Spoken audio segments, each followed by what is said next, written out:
नमस्कार। दिन भर की तमाम खबरों को लेकर मैं हूं आपके साथ सुरेंद्र जोशी।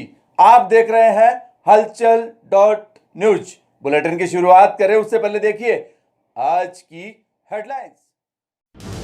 उपखंड क्षेत्र के सभी गांवों में उड़द व मूंग की फसलों में रोग लगने से किसान परेशान। चारों तरफ से उठ रही है सरकार से मदद की मांग। जूनिया गेट क्षेत्र में ट्रैफिक व्यवस्था बेलगाम। शुक्रवार को भी टला गंभीर हादसा। सीसीटीवी कैमरे में दर्ज हुई घटना की लाइव तस्वीरें। 1.25 करोड़ की चांदी मालिक को सुपुर्द करने के आदेश। एसडीएम 2 सुनीता मीणा ने जारी किया आदेश। नगर पालिका द्वारा लगातार किया जा रहा है शहर में सैनिटाइजर का छिड़काव। और अब खबरें विस्तार से।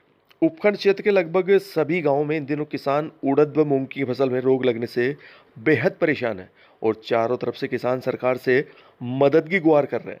हम आपको बता दें कि इस बार मानसून के दौरान समय समय पर बारिश होने से किसानों ने राहत की सांस ली थी और किसानों ने सोचा कि उन्हें फसल की बार बार सिंचाई नहीं करनी पड़ेगी। लेकिन इस समय उड़द और मूंग की फसल में पीला मोजेक रोग लगने से किसानों की चिंताएं बढ़ने लगी है। खेड़ी शंकर गांव निवासी किसान रामस्वरूप जाट, गोपाल जाट, हंसराज जाट, रामकिशोर जाट, रामदयाल जाट सहित अन्य किसानों ने कई एकड़ में उड़द व मूंग की फसलें बोई है, जिसमें लगभग सभी फसलों की पत्तियां पीली पड़ गई है।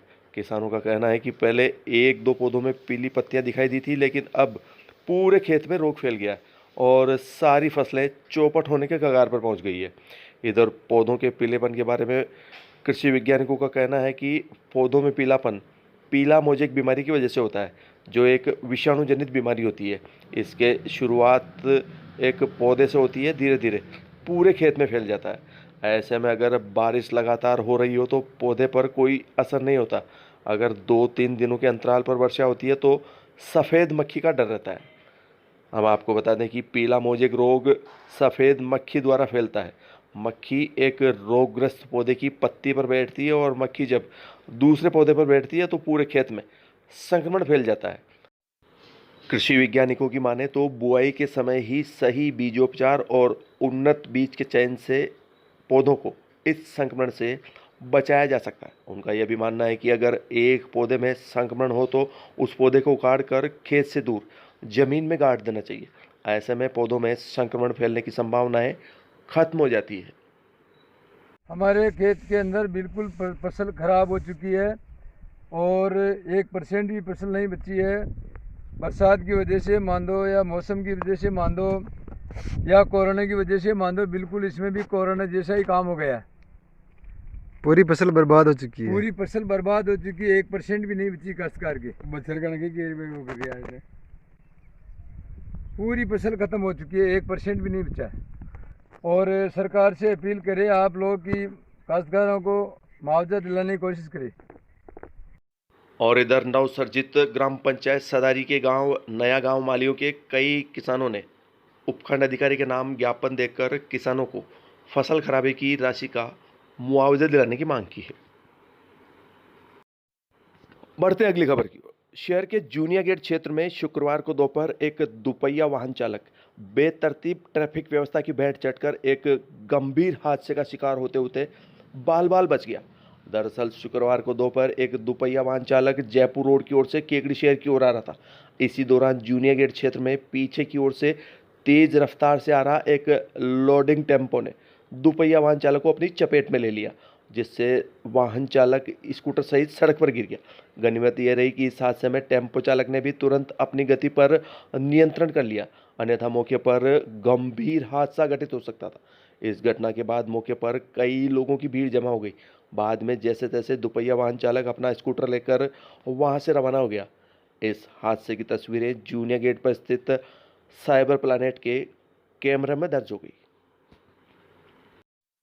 बढ़ते अगली खबर की ओर। पिछले दिनों बांद्रावाड़ा स्थित टोल प्लाजा के निकट पुलिस द्वारा पकड़ी गई 150 किलो चांदी को अपर मुख्य न्यायिक मजिस्ट्रेट केकड़ी सुनीता मीणा ने मालिक को सुपुर्द करने के आदेश दिए।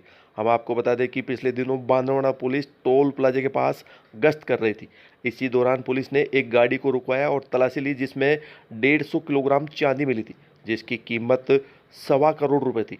पुलिस पूछताछ में गाड़ी में सवार लोगों ने संतोषप्रद जवाब नहीं दिया, जिस पर पुलिस ने चांदी को संदिग्ध मानते हुए अपने कब्जे में ले लिया था। बताया गया कि चांदी मैसर्स जय मल्हार बुलियन रिफाइनरी श्री गंगानगर के जगदीश की थी। जगदीश के प्रतिनिधि चांदी को लेकर जा रहे थे। चांदी के मालिक जगदीश ने एडवोकेट महावीर गुर्जर दिनेश गुर्जर के जरिए प्रार्थना पत्र पेश किया, जिस पर सुनवाई की गई। सुनवाई के दौरान न्यायाधीश ने एडवोकेट के तर्क से सहमत होकर जब्तशुदा चांदी मालिक को सुपुर्द करने के आदेश दिए। रुक करते हैं अगली खबर का। फिट इंडिया मूवमेंट कार्यक्रम के तहत शुक्रवार को लसाड़िया गांव की स्कूल के खेल मैदान में नेहरू युवा मंडल के तत्वावधान में नेहरू नवयुवक मंडल के कार्यकर्ताओं द्वारा विभिन्न प्रतियोगिताओं का आयोजन किया गया। इनमें कई युवाओं और बच्चों ने उत्साहपूर्वक भाग लिया। इन प्रतियोगिताओं के दौरान मंडल अध्यक्ष नंदकिशोर ओझा, उपाध्यक्ष करण सिंह, सचिव आशीष जांगीड़, कोषाध्यक्ष अंशु जांगीड़, मंडल सदस्य दशरथ ओझा, अखिलेश जांगीड़, राजेंद्र जांगीड़, शंकर सोलंकी, शिवम जांगीड़, मनोज पारिक, भूपेंद्र सिंह, चेतन ओझा, राम सहाय कीर, रघुराज नटराज, ओम प्रकाश शर्मा, केदार साहू, विजय लोधा, गौरव पारिक, निखिल ओझा सहित अन्य कई सदस्य मौजूद थे। और महिला मंडल से भावना वर्मा, निशा पारिक, सोनू सैनी, रिंकू गुजर, मनशा गुजर, ज्योति जांगीड़, खुशबू जांगीड़, अंशा जोधा, मोनिका जांगीड़, वंदना माली, तनिषा जांगीड़ सहित अन्य कार्यकर्ताएं मौजूद थी। शहर में कोरोना संक्रमण पर प्रभावी रोकथाम के लिए नगरपालिका कर्मचारियों द्वारा इन दिनों विभिन्न गली मोहल्लों में सोडियम हाइपोक्लोराइड का छिड़काव किया जा रहा है।